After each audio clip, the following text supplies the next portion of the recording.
What's going on, guys? Welcome back to Pause Reset Play.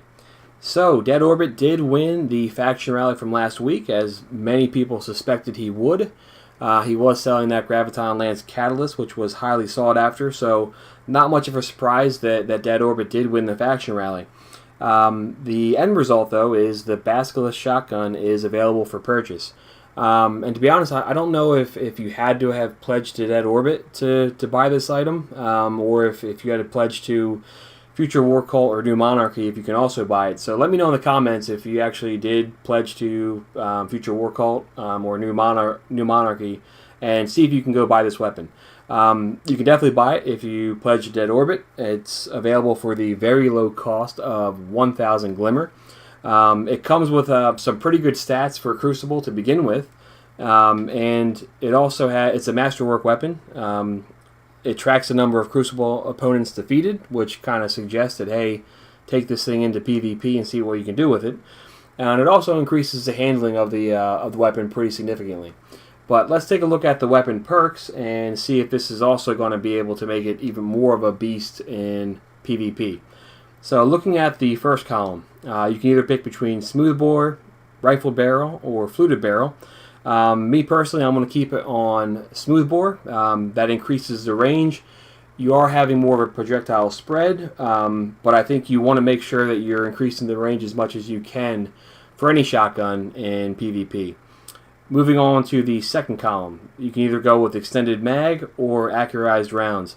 For me, this is a no-brainer. I think you definitely want to go with Accurized rounds. Again, you're bumping up that range. You're also increasing the reload speed, which is a nice bonus to have. But more importantly, you're maxing out that range as much as you can. Anytime you're using a shotgun in Crucible, always go with the most range you can get. And you're not really sacrificing much, to be honest. Extended mag doesn't really make a big difference in PvP. You're only reducing the magazine size from 8 to 7, so not much of a drop off there. And again, you get the added benefit of having a slightly faster reload speed. So for me, it's a no-brainer. Definitely go with Accurized rounds in the second column. Looking at the third column, only one perk to choose from. So Autoloading Holster. Again, this is not really going to come into play too often in PvP, but it is a nice bonus to have. So the end result here is you have a shotgun that has very, very good range. It's got pretty well-rounded perks beyond that.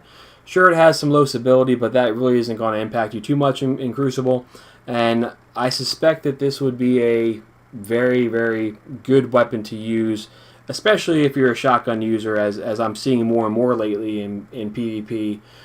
People are kind of switching more to that shotgun. Certainly as we get closer to the Forsaken DLC, when you can pick and choose where you put your weapons, I think it's a good idea. If you hadn't been using shotguns as much as you did in Destiny 1, hey, start trying them out. This will be a good weapon to try out this week because it does have some good perks to choose from, and it also has good stats to begin with. So let me know what your thoughts are. I imagine that we'll see this weapon quite a bit this week. Again, let me know if you did pledge to Future War Cult or New Monarchy, if you can also use this weapon or buy this weapon. And just give me your thoughts. I'm curious to see what people think about this Basilisk Shotgun. So, most importantly, thanks for watching, and we'll catch up soon.